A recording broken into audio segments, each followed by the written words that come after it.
Ladies and gentlemen, welcome back to this week's episode of the Thank You Bro podcast. The Boston Celtics are NBA champions. We have raised banner 18. Jason Tatum, congratulations. Jaylen Brown, finals MVP, validated. Validation, he belongs. The city of Boston, the Boston Celtics are all better because of him. Tatum and Brown are on the same page, and we'll get into this in a little bit. Jason Tatum not winning finals MVP? Good thing. Anyway, Will, how are you doing? It was a great thing for basketball. Tatum didn't deserve it. Whoa. As Jason Tatum... Hey, he said we're getting into it later. Fine. I'm doing fine. Most impatient man I know, Will Glover. Happy Goddamn. Juneteenth to all who celebrate. Happy Juneteenth. It is Wednesday, June 19th, 2 days removed from the Celtics winning their 18th banner. Ryan, my boy. Number 0 and 7 used to be worn by Avery Bradley and Jared Sullinger. We have had players actually die since we've won the last title. Okay? Yeah. What does it mean? Who died? What does it mean to you? Fab Melo, RIP? Oh. What does it mean to me? What does it mean? It means everything. It means everything happened the right way. You look at Philly's process. They probably should have watched Brad Stevens and Danny Ainge a little closer because everything went right, and that's not just luck. Luck had something to do with it, of course, but I would say that this was just perfect management. You perfectly phased out the Big Three era. You had a couple rough years, but then with Isaiah Thomas and the gang, you got right back into contending. And then when Brown and Tatum hit the scene, you started immediately almost overachieving despite dealing with Gordon Hayward injury, Kyrie Irving issues. What else? Isaiah Thomas's sister dying. For one, Kemba Walker injury. Everybody, our afflicted point guards. We should have a support sister group. Dying is not tragedy. Okay, well, Isaiah Thomas. Y'all want to be victims so bad, it's embarrassing. No, how about the Isaiah Thomas very real hip injury that happened immediately after that? Yeah. And then he was shipped off. That was very real. They weren't beating LeBron anyways. Who cares? Well, sure, but it's just they were there. The afflicted Celtics point guards should all have a therapy group chat and just Ryan, check in on each other. Led by Rondo. Walker to Irving to Smart, Thomas. Rondo kind of counts. He was kind of just, shipped off to a crappy situation in Dallas. Yeah.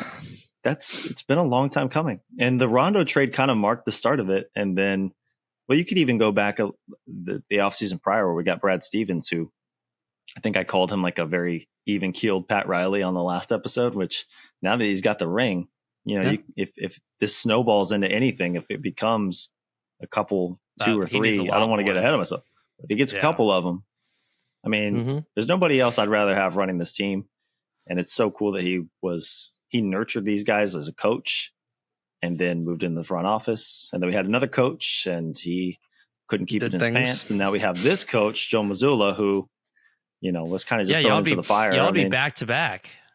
Y'all could be back to back right now. We are definitely overrating. I'm happy.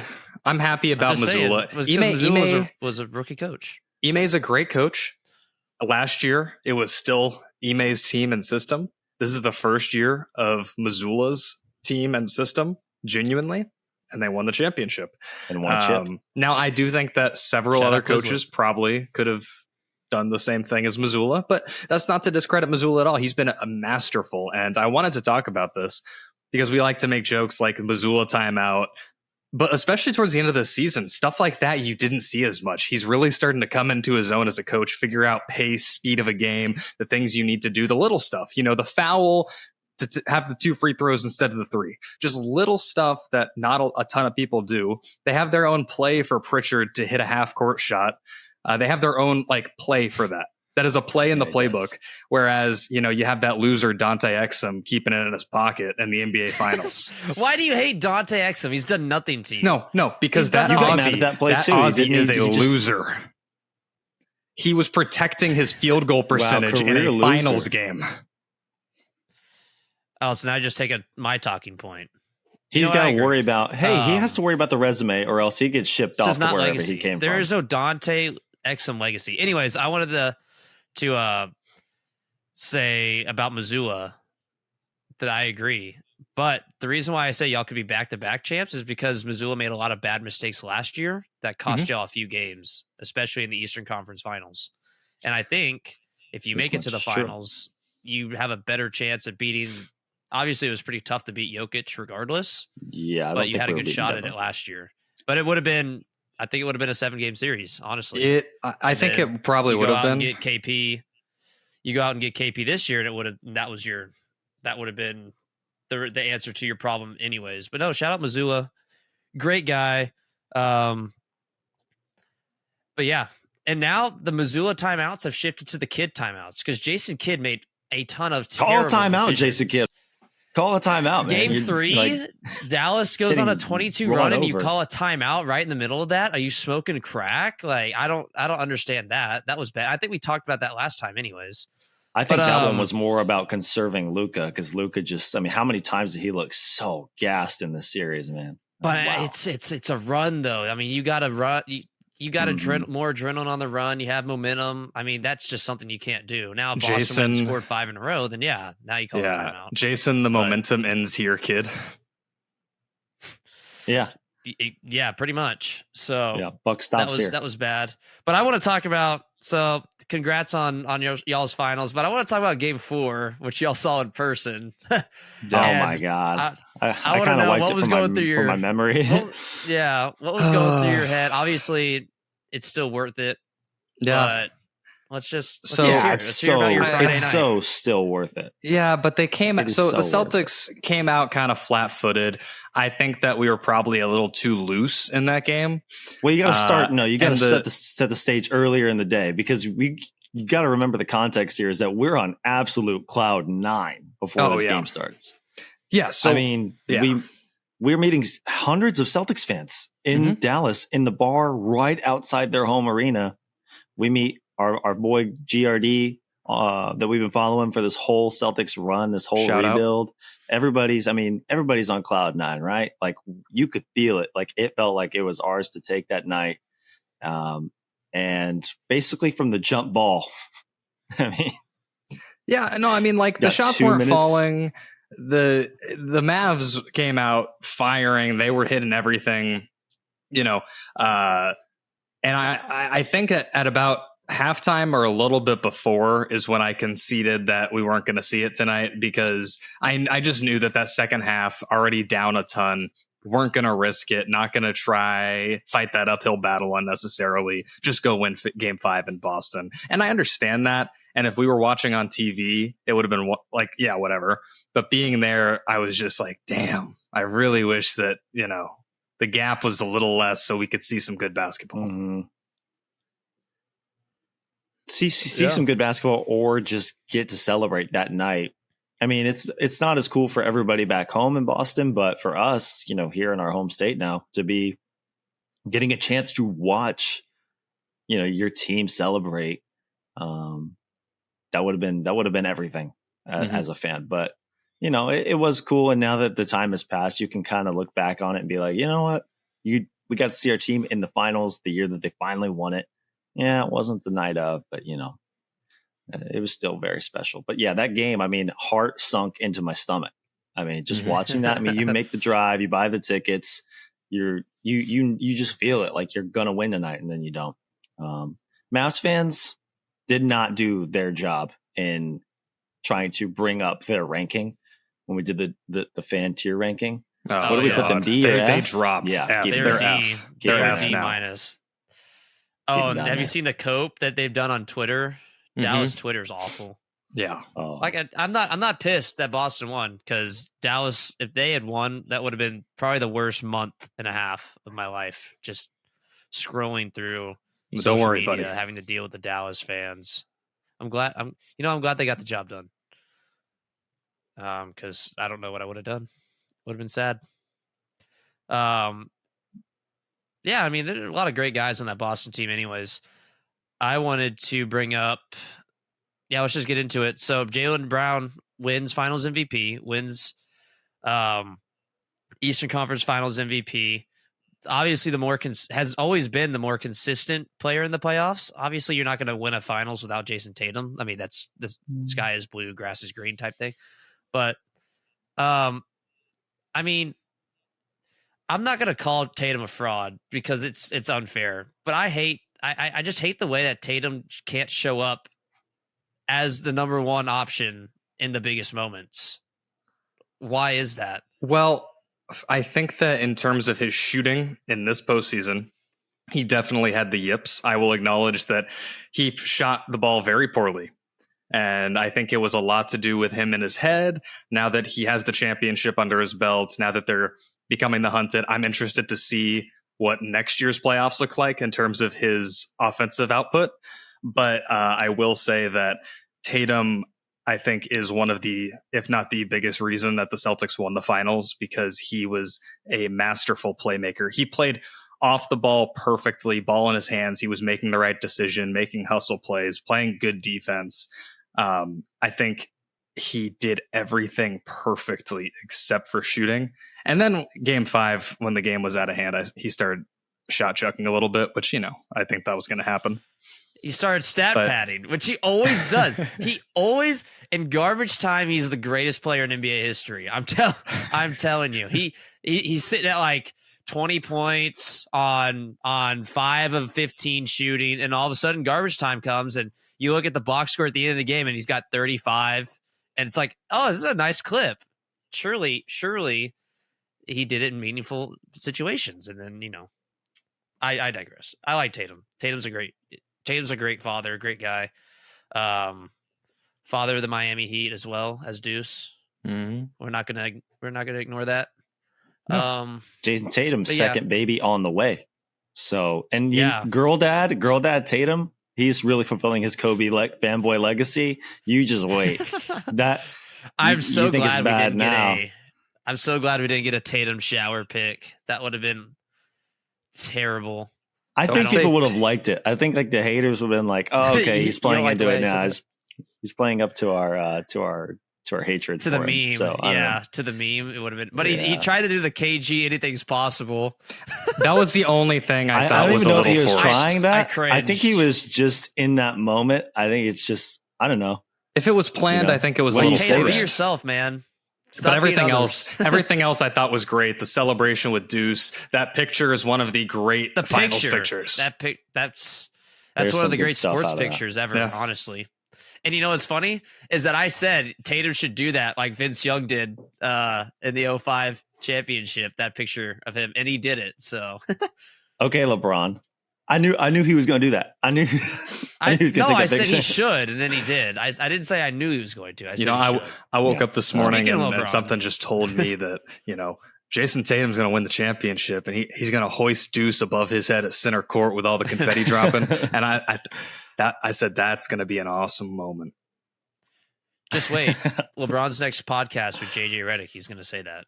He's going to say something like that. Before the season, I just knew it was these guys. They're gonna go finally get that monkey off the back. They're gonna go win that championship. Yeah. After we won the hey, you know what though? The Lakers won the NBA Cup, and you can't take that away from them. Oh my God! Hang the banner for the NBA Cup, which they did. They already did. They already hung it. Banner 18. Two teams hung the banner in Los Angeles. Yeah. But if you think about it, the Celtics really have 6, and the Lakers have 7. Or no, I'm sorry, the Lakers have like 10.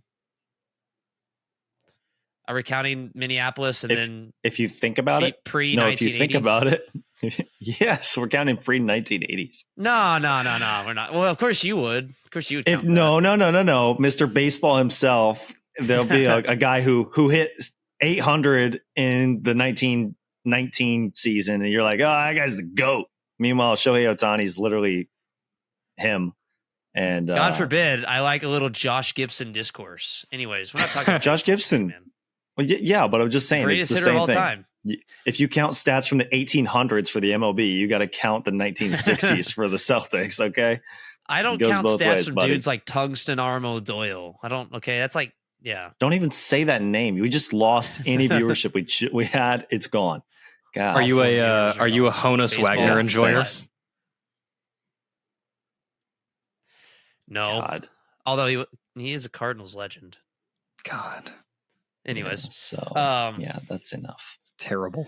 I'm doing this in honor of JT. Okay, this is what JT would want. Just a kid. Better than Since what I don't Ryan have was any about to wear. Celtics. Yeah. Oh, he's still got it on. He still has his beige shirt on. So, All right. So after this finals, objectively speaking, I do like that. That is a cool jersey, though. I'm not gonna lie. Thank you, bro. Objectively speaking, from 2020 to now, I'll start with Ryan. Rank each finals. They've kind of been stinkers. I'm not gonna lie, but all right. Go ahead and rank them. At number 1, I'm gonna put. No, start from 5. Start from 5. Okay, then 5 is gonna be 21. The Bucks, yeah. Yeah. And then 4 is gonna be 23. Nuggets Heat. Yeah. 3 is gonna be 2020. 2 is gonna be 20. 2 is gonna be 22. Objectively. No, wait. Okay. No, objectively. 2 is gonna be this one, and then 1 is gonna be 2022. I feel like that's a fair list. You have an argument for Boston's championship being won because they went 16-3. I mean, since the series has gone 7 games back in 2000, I think every series is seven best of 7. It's the second highest besides the when the Warriors went 16-1. Nope. That's your argument, but in terms of finals, I don't know. In terms of finals, 5 games is not really fun, and you knew it was over after Game 3. So yeah, and I factored that in. Even when Boston lost by 40. Curry's final, that was a pretty good final. I think I like your list. Bucks are definitely last. Spencer, are you going to put 24 at number 1? I'd put 24 at 1. I don't think you can ask me any questions. I'm glad we just skipped over me for the any Tatum discourse. I mean, let's just be real here. I'm not going to give you any unbiased answers for the next 30 plus days, probably. 22. I mean, it put a bad taste in my mouth, but like watching as like somebody without bias, was it really that special? I mean, Game 4 Curry was the best moment, I think. When they're down, Celtics are poised to go 3-1 in Boston, and Curry rips it away from them, has 45. I think that's one of his career-defining moments. That might be his best. That is his best performance ever. When you think about Steph Curry, game. I think you think about that. Outside of that, I mean, I don't know. I mean, I didn't think that finals had a special feel. But I mean, I got to put this one number 1. I mean, and you kind of mentioned it when you think about the run as a whole. And that was dominant. As far as the last 5 years goes, yeah, we haven't seen a team go on a run like this since that, the Warriors super team. But the finals, you're right. I mean, they've not been up to the level of what we would like. I mean, there's great parity, right? Because we've had a different finals winner in each of the last 6 years, right? Yeah. But people don't really like that. People want to see, dynasties. They want to see rivalries formed. And they want a competitive series. They want to see a series go 6 or 7. Yeah, I'd like to see every series go 6 in the finals. And that's why you could argue for the 21 finals. You could argue for the 21 finals to be higher, but just something about it was the year after Suns COVID. And Bucks. There was hardly any terrible fans. Small market teams. I mean, presentation has a lot to do with it too. Yeah. The presentation has sucked. I mean, it felt really stale. Yeah. But Giannis also has a great moment in there with a 50-point closeout game in Game 6. I mean, that was special. Had 20 free throws. I'm a big Giannis hater, but like it was great. It was a special moment. You averaged 15 free throws a game.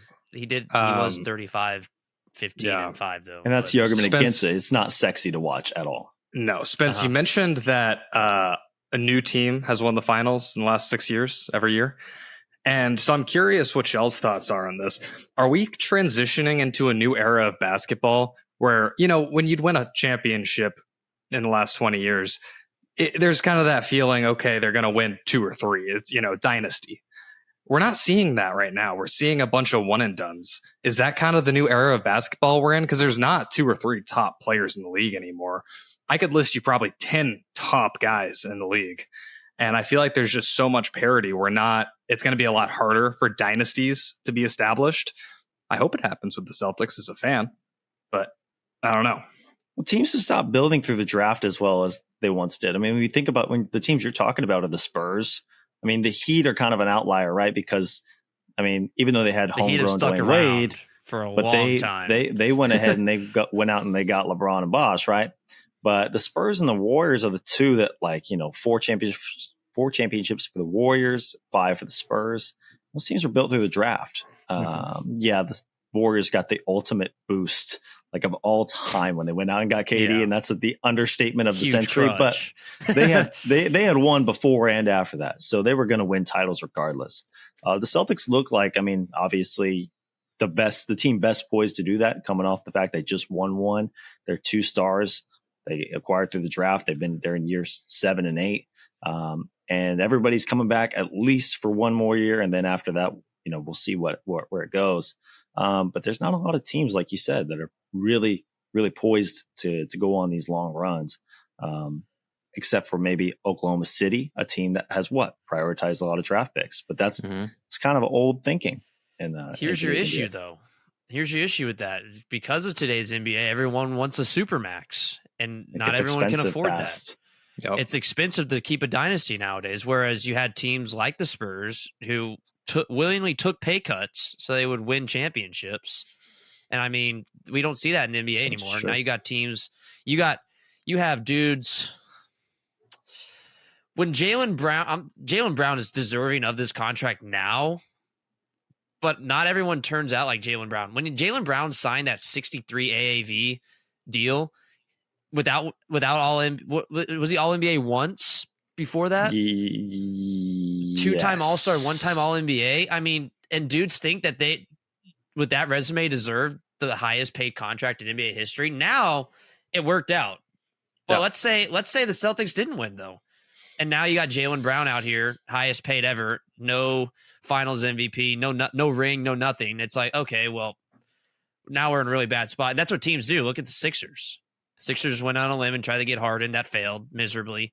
The Nets did the same thing, the exact same thing, failed miserably. So, I mean, you don't have dynasties like that anymore. Now you see the one dynasty we had left, the Warriors, they got old.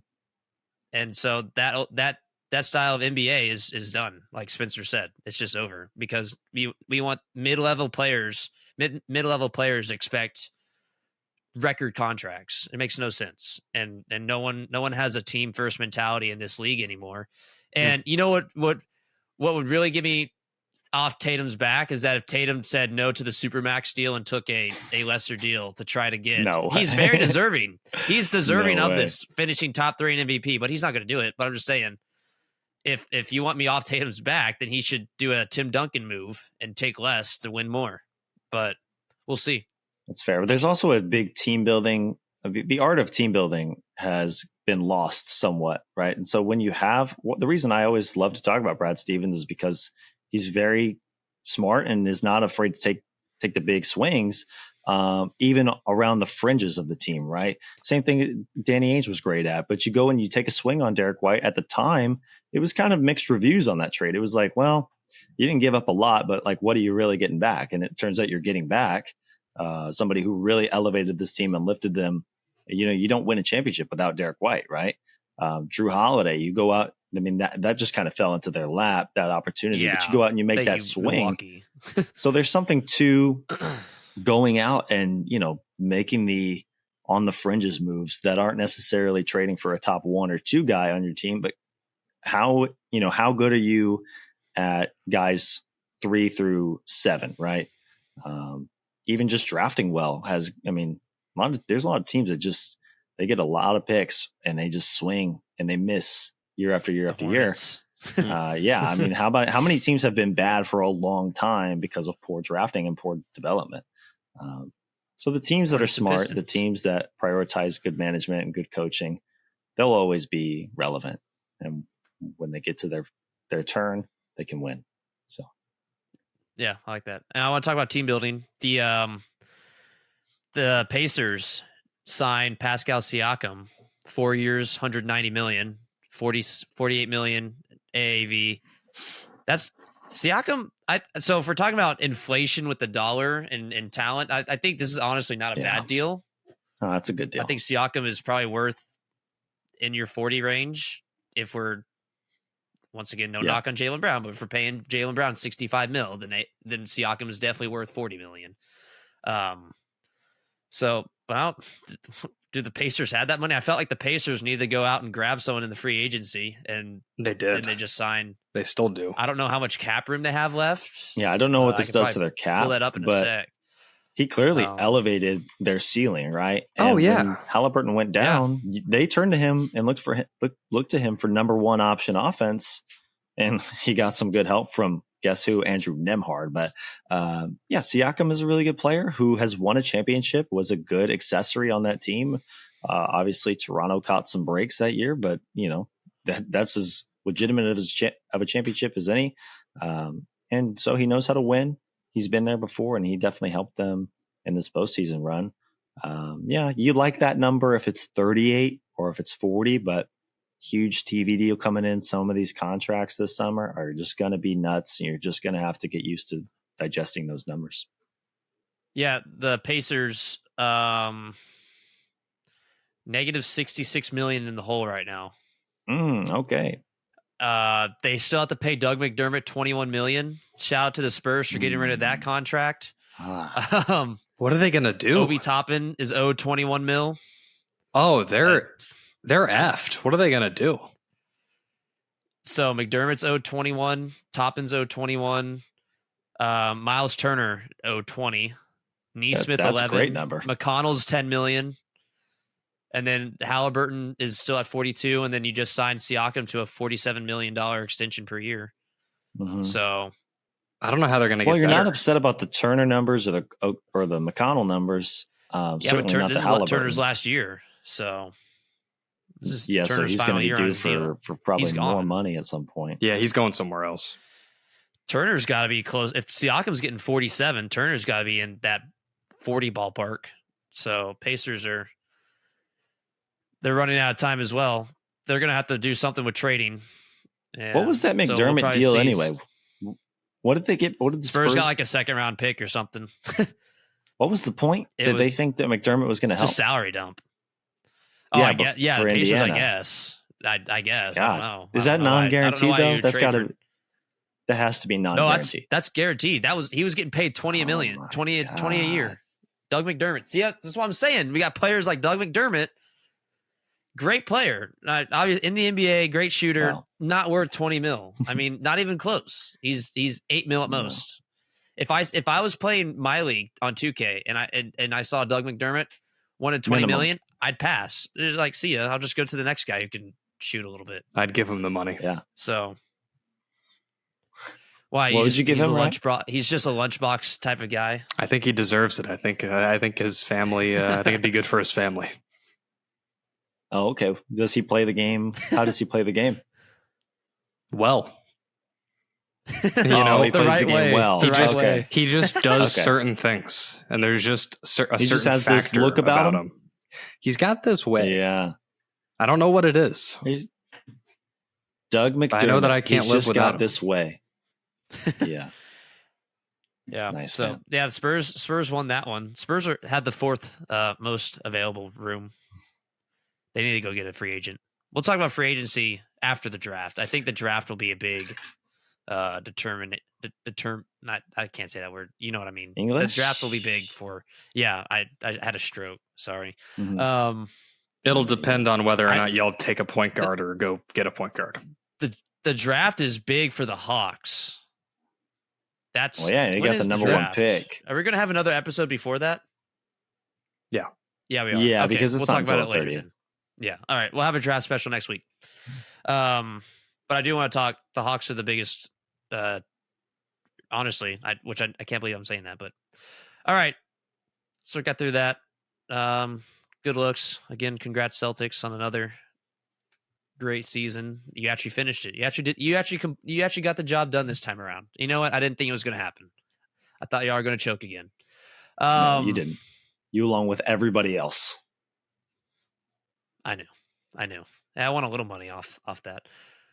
And then I lost it to the just Panthers. To blow it on Florida. Nice. Panthers, we're watching, by the way. We're watching. We see you. We see you over there. Don't make us talk about you next week. Don't make us talk about you next week.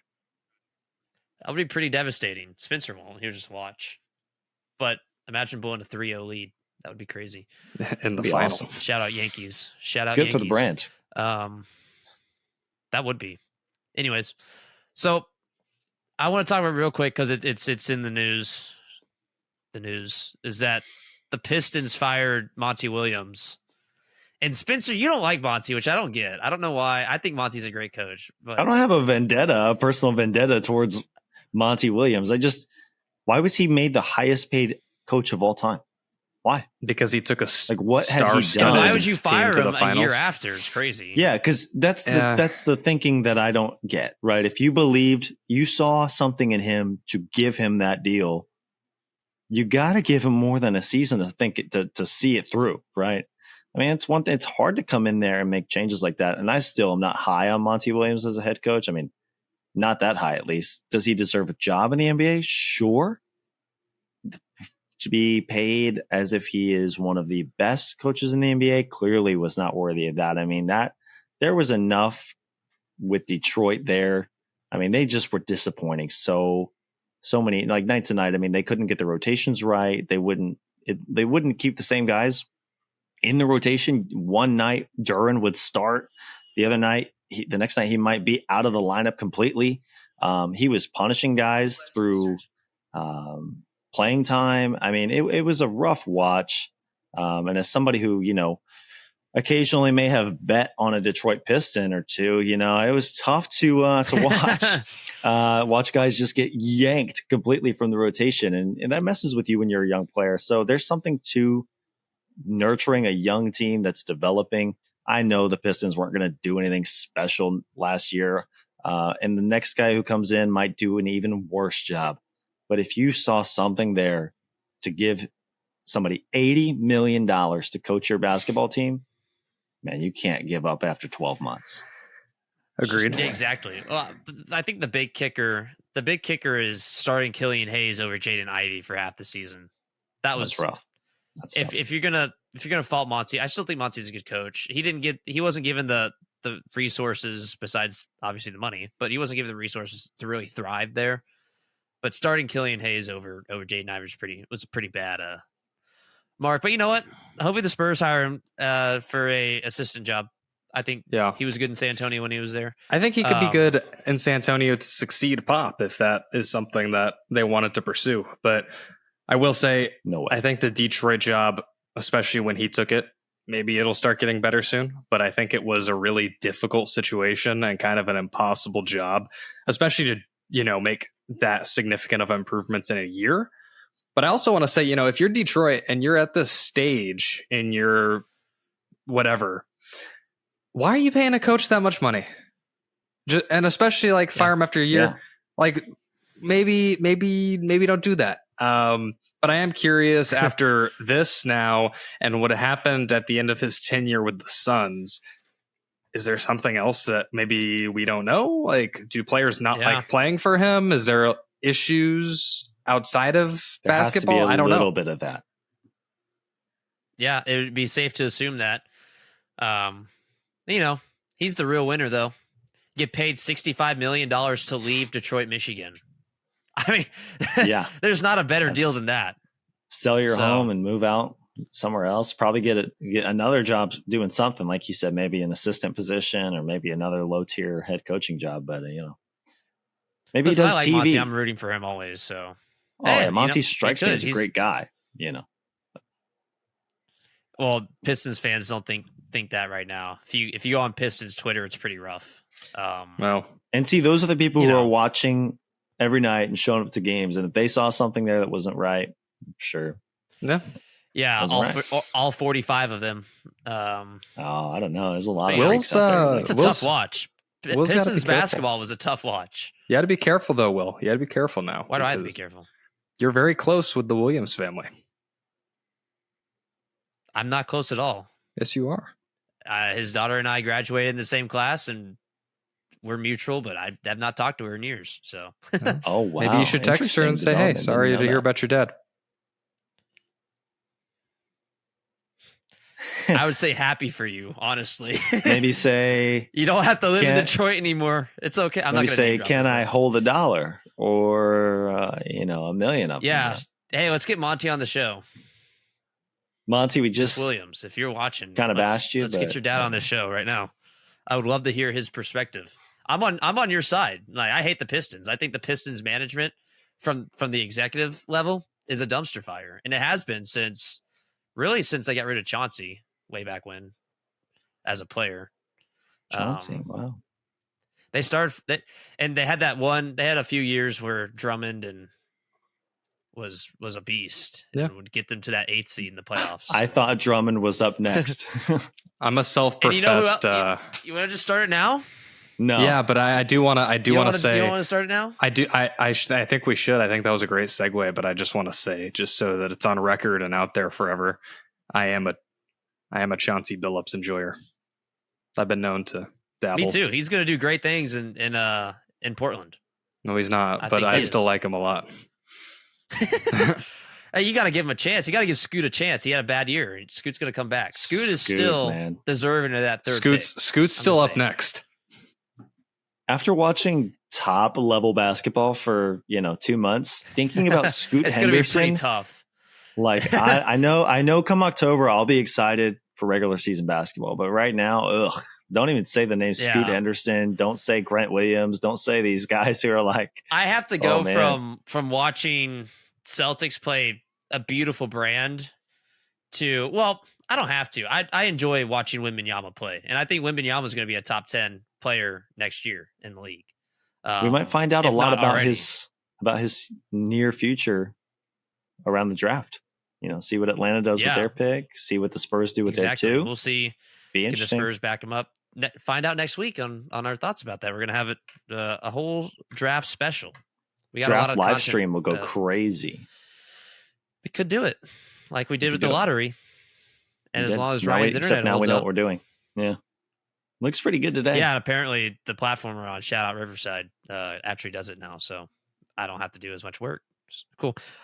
So we're talking about who we thought had next, and that got me thinking. We can do a friendly little draft. Do you have your players ready? So what we're gonna do? We've done this. Ryan and I have done this before. Spencer has not. No, Spencer has done this before, but the recording got chalked because I screwed up on my end. So technically, Spencer has not done this before, but Ryan and I have. I'm ready. The goal of this new game is we're draft. It's going to be point guard, shooting guard, small forward, or it can be guards and forwards. You can do guards and forwards in a 6-man. Okay, that's how it's going to be. It's draft players you thought were up and coming. Ryan, how did you say it? You said it better. Players we thought were up next. Yeah, so draft players we thought were up next. All right. Okay, is there a strict, I don't know, it could be let's say 2010 up. 2010 up. I have a few not early 2000s, but late 2000s. Okay, players that I remember watching. You can't just say Greg Oden, man. I'm not saying Greg Oden. Okay, because but that's not on my list. I joked about Andre Drummond. Does he qualify for this, or is he too good for a couple Drummond years? had a good career. Yeah, Drummond's he had a good career. Drummond was all NBA. All NBA, multi-time All-Star. Was he all NBA? Yes. He was in not. 15. Oh my god! Hold on. Let me look this up real quick. I'm almost positive he averaged 20 and 15. He was 2016 All NBA third team. 2-time All-Star, All NBA third team, 4-time rebounding leader, and he was the Rising Stars Challenge MVP. Anyway, we don't care about that. No, we don't. Anyway, he averaged 16 and 15. Yeah, he was too All NBA worthy. Okay, then what we should do. Okay, let's go ahead. All right. So, Ryan, I'm going to let you start first. You were the one who came up with this idea, so you have honors. Spencer, do you want to go second or last? We're snaking, so third pick gets back-to-backs. I will go second. Okay. All right, so I'll go third. All right. Get around. With the We're first definitely pick, not going to step on each other's toes with these picks. I am taking Jaleel Okafor at center. Oh my god! Wow. Good, Wow. That's a good one. good pull. All right. Spencer, you're up next. I wouldn't take him this high, but because Will may take him with his 2 picks, Don't. I personally enjoyed watching him, and I had seen him live a couple of times. No, I know So- exactly. Stop. And you know what? He came close. He was knocking on the door for maybe too good for this, but he eventually fell like a meteor right back down to earth. The most athletic wing in Spurs 2010s history, Jonathan Simmons, will kick off my could have been, That's should have good. been franchise. It's number 1 on my list. I'm not Yes, sure if you can sir. see that. I'm actually going to throw a curveball here. So I actually kind of want to change the rules, and I'll explain why after my pick. Okay. So I was going to pick. Actually, I'm not going to pick him because I'm not changing rules. But this is who I was going to pick. I was going to pick 2015 Draymond Green, who shot 40% from 3-pointer, and the remainder of his career shot under 30%. But one true. year, he had that one where I was like, "Is this the next best stretch 4 we had?" And then he came back down there. But I'm not going to pick him. I'm gonna move on. I'm going to go Justin James after his 31-point performance a few years ago, a career 3.9 points per game player. I thought, oh, you know what? He's got it in Wow. him. Justin James, shout out. That is shout out rough. Justin James. Wow. What if that's crazy? That's a crazy pull. I know. And that was like in 2021, I think. I was like, oh, he's kind of got it in him. Nope. Kings ditched him afterwards. So Justin James, you are my first pick. And then my second pick kind of follows the same. It follows what Justin James did. It's Percy Jones. Percy Jones. Wow. Baylor? Right? Yeah, Yeah. Wow. Good pull. Let's go. I know. He had a 32-point performance. I was like, okay. Oh man, I'm finding some guys I really like. I'm not sorry, Percy. Did I say Percy? I meant Perry. That's sorry. what- okay. Same thing. That's good. Perry You were Jones. thinking of Sorry. Percy Harvin. Yeah, I was. But Perry Jones III, back in the old OKC days. Y'all ready for my next pick? That's Ready. fine. Yeah, go ahead. All right. Hornets legend, Michael Kidd Gilchrist. That's a High good one, motor. High motor. Elite energy guy. Yeah. Come on now. He was on that team That's- forever, and he never did anything. Man, Yeah. the way they talked about him That before the ugly draft jump should have shot? told you. Yeah, there was signs that he was not going to pan out, man. Come on. There were signs. Hall There of was Fame plenty Bobcat. of signs. That was rough. I've got a lot of Yeah. names here for my second pick. Oh man. Jaylen Brown just won Finals MVP, so it's only right that we go back to his draft. And at that 3rd overall pick, I wasn't feeling Jaylen Brown. I was feeling instead the kid from Providence, Chris Dunn. Man, I thought he was going to be the Yeah, that's a future of good the one. Celtics backcourt.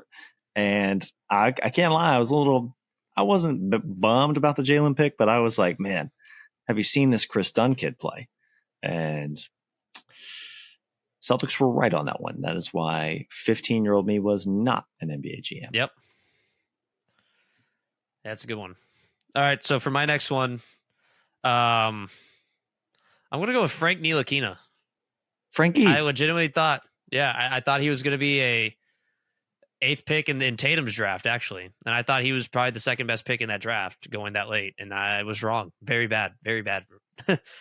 But the track record yeah. with point guards who just can't shoot at all is really bad. It's really Mhm. bad. I agree. So, and then for my next one, so I have, what is that? I got a power forward, I got a small forward, I got a point guard. See a point guard? What are we counting on? Yeah, he's a 1. Who? This is tough. I was thinking, do I say it? I'm gonna go Chandler Parsons. Got that big contract, and then yeah, I thought he was 2K legend though. 2K13 legend. Him and actually, if y'all want I was also thinking of 2K legend. You can take him before I name drop him, but I'll hold off for now. Okay. But yeah, Chandler Parsons, 2K legend. Pick. Yeah, he was cold, man. He'd get you an easy 30. Just throw on the Rockets. Young James Harden there, first year. Yeah. We can't count guys who have some injuries at play, right? If injuries kind of took you out of it. Oh, okay. 100%. Yeah, that's fine. Yeah. Oh, okay. Then I know I think I know you're taking. At the end of the day, weren't up you're next. Okay, so I have my center and I have my shooting guard.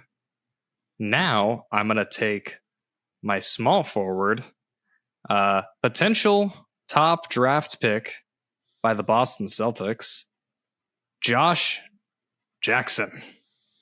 Ugh. Yeah.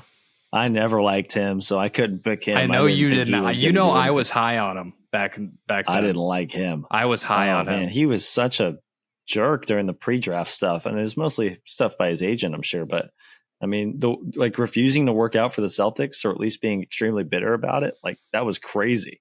Yeah. Just to go to the Suns and do absolutely nothing. Wow. Josh still Jackson, in the league? No. Is he? I don't think he even he cut his hair and then crashed out. Yeah, he was rough, man. Yeah, he's in the G League actually. Oh, for the Kings. For him. I guess he averaged 13 points per game his rookie year, though. He could have easily thought that he was up next. It's a good pick. That was a bad team, though. Yeah, that's true. That was. All right, Ryan, you have another one. I do. I think we're doing 6-man, right? You've drafted 5 or 4? That was my third. 3. Yeah, we right? definitely inappropriately snaked the first time because we didn't go back through me and we did not give Ryan a second pick. So our draft order has been absolutely shot. Did we screw it up? I didn't realize. Yeah. Spencer, how many? Yeah, because I didn't. I stopped writing it down. So my bad. All right, so Spencer, how many players you drafted? I have 2. Okay, so how about we just Spencer you get the next. Spencer pick, then I pick, and then I think we're good. Okay, that works. Keep track of your players. So I have Simmons, and I have Dunn. I think I'm going to keep Simmons kind of up in the front court, but I definitely needed some scoring from the perimeter, so I'm going to go all the way out, and I'm going to go get Dion Waiters. Mm-hmm. Dion Waiters, man, he was a bucket for a while, but I shouldn't say a while. He was a bucket for a short while. Or his legendary 2K audio. Oh my God. Why did they do those? That was bad. Those were so bad. And the players so obviously didn't want to do those. No. They sent them in over a iPhone voice audio. Yeah. So I had Neokino. Okay. All right, Ryan, you're up. All right. So I have Jahlil Okafor, Josh Jackson, Michael Kidd-Gilchrist. I'm going to finally take a point guard to lead this team of underachievers. Oh, thank goodness. And his name is Michael Carter-Williams. I knew it, man. I had him on my list. He was up next for me. Rookie of the year, though. Come on. Rookie of the year. Yeah, you can't win Rookie of the year, then crash the hell out. You remember his first ever game against LeBron? Electric. Yeah, it was incredible. That was the next MJ right there. He was right in front of our eyes. Yeah, that's a great pick. Now I'm pissed. All right, is it my turn or is it your turn, Spencer? How many do you have? I have 4. I have 3. All right, so it's you. Go ahead. All right. This is why I asked about the injuries thing because when this guy reached the Boston Celtics, you have Chris Dunn, by the way. You have 4. Yeah, I have You three. picked I have Chris John. Dunn. I have John Simmons. I have Chris Dunn, and I have Deion Waiters. Oh, I know who you're taking. Oh, okay. All right, so go. You get the next two. Actually, you know what? We're gonna do it this way. We kind of screwed up. Oh, a but you got free next two. gift. Well, Yes, free gift. this was a former number 1 overall pick. Yep. Bring him home, Jabari Yep. Parker. Jabari Parker, man, he was the truth. He was so supposed good. to be. I mean, he was like he came from the same school as Derrick Rose. I think he was the number 1, or he was number 1 in the NBA draft. He was at Duke. Man, you really believed in Jabari Parker. The injuries kind of nagged at him, but even before then, he never really seemed like he was panning out. But Jabari Parker, big fan. Man, that's a great pick. What could have been, man? I actually do get sad He was about that one. explosive. He was awesome. I need All right, a Spencer, center. you're up next as well. I need a big man, and I don't really know. It's some of these guys. I want to say it's too early to call it on.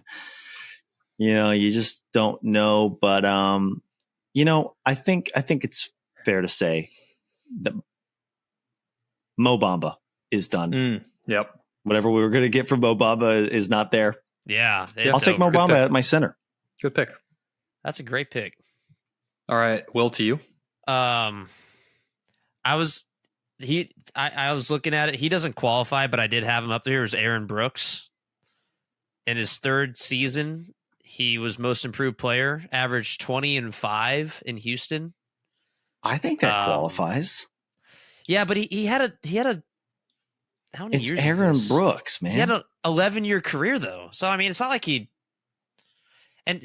was drafted. It's not like he was a 26 overall pick. So the fact he had a few fluke seasons, it was like, okay, cool.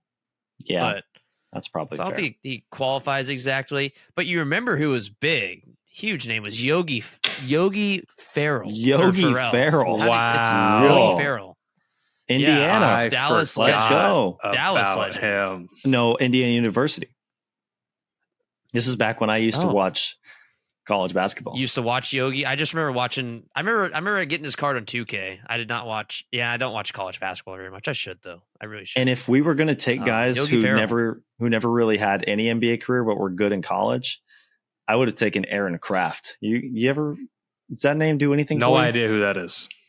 Ohio State. Oh man, I guess I was really. I don't no one watch- good comes from Ohio State. I was really into college basketball at that point.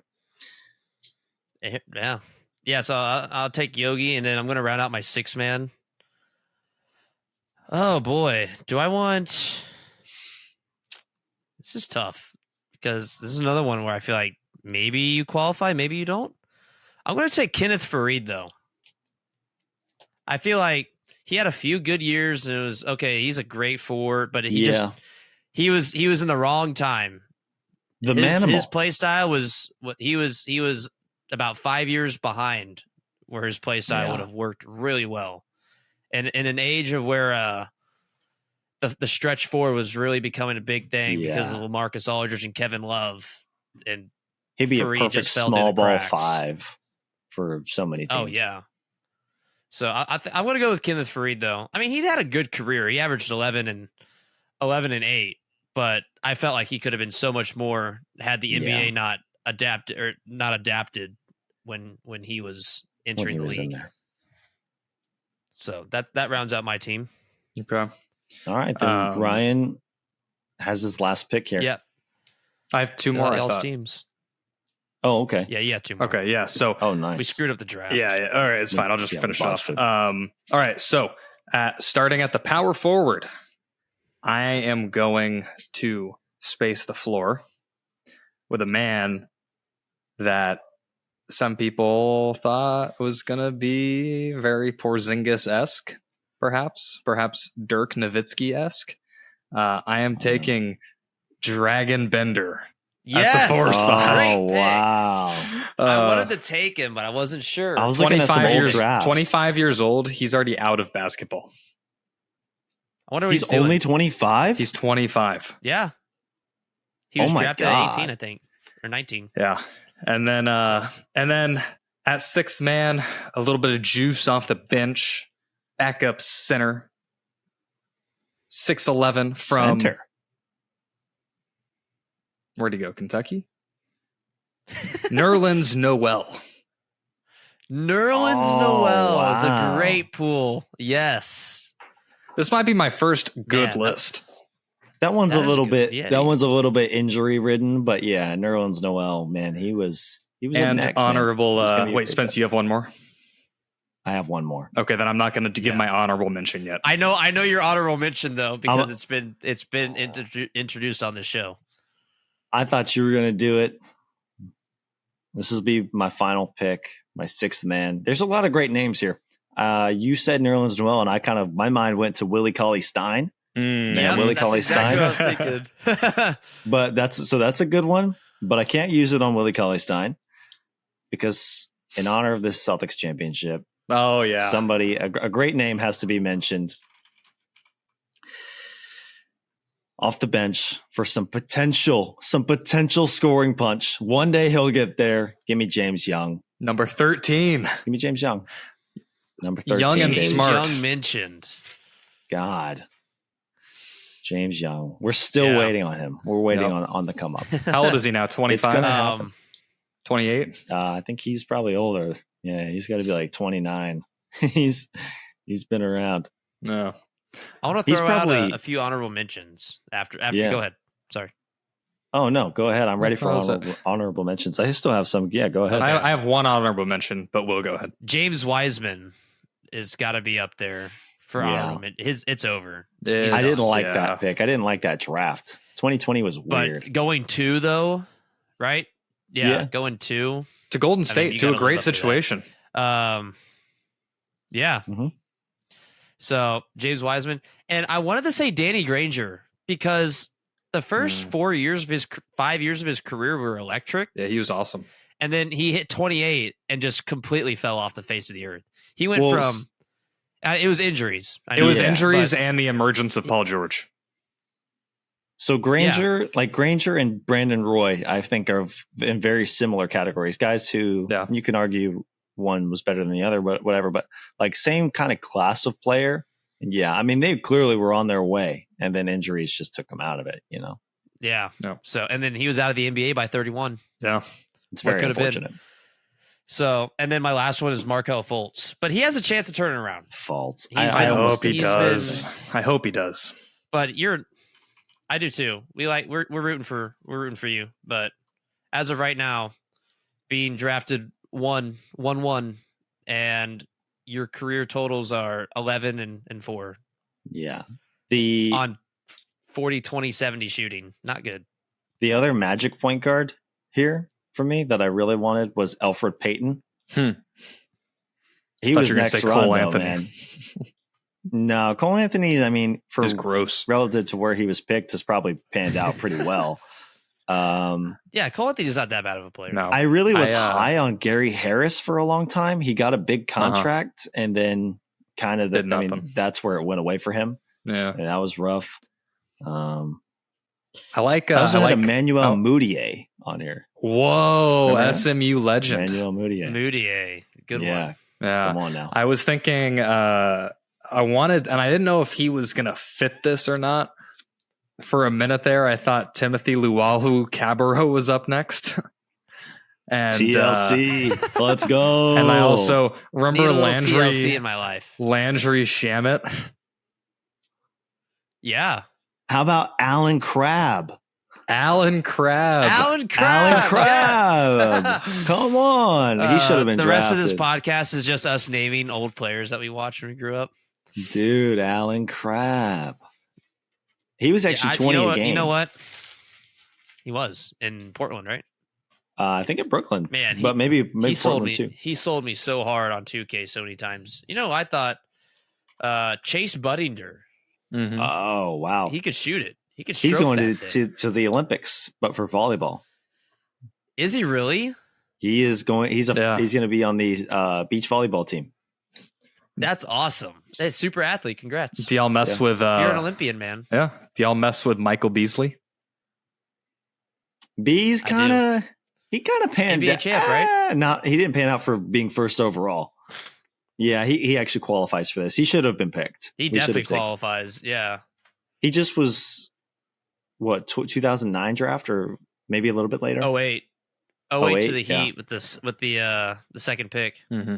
Yeah, see, the Heat went from NBA champs to getting the second overall pick in 2 years. What a crazy fall off they had. But then they had to come up. Thank you, LeBron. Yeah, Beasley averaged 14, 15, 19 in his first 3 years. He was sacrificed. He was traded to the Timberwolves so LeBron could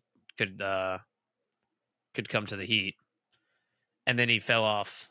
But wow, do you see this? 2019-2020, it says did not play. Contract voided due to positive COVID test. Oh my! I didn't realize they kicked him off the team. Wow, yeah, I didn't realize that. So good for them. Give that man reparations. Golly. Yeah, he was a beast at Kansas State too.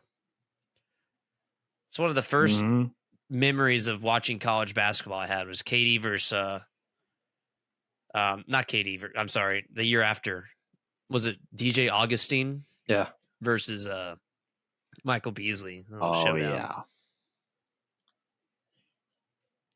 So yeah, he's 35.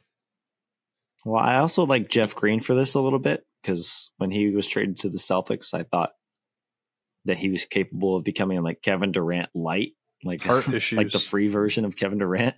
And there's some injuries there, some heart problems, and he had open heart surgery. What do you mean? There's some injuries there?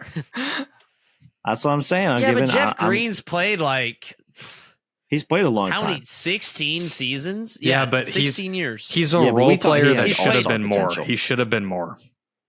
Yeah.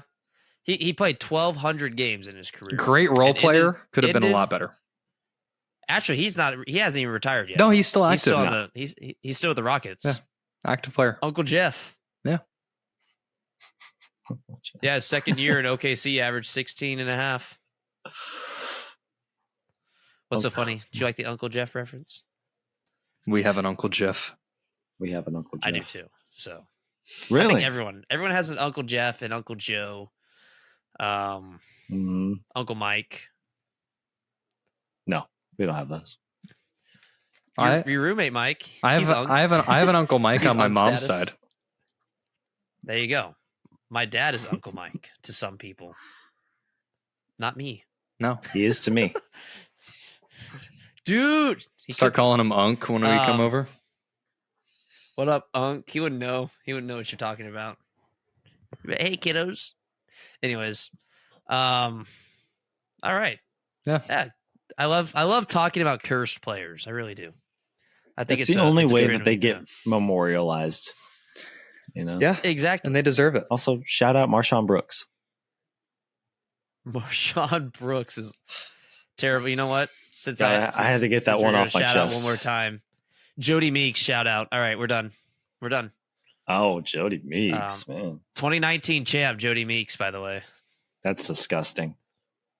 And then he retired at 31.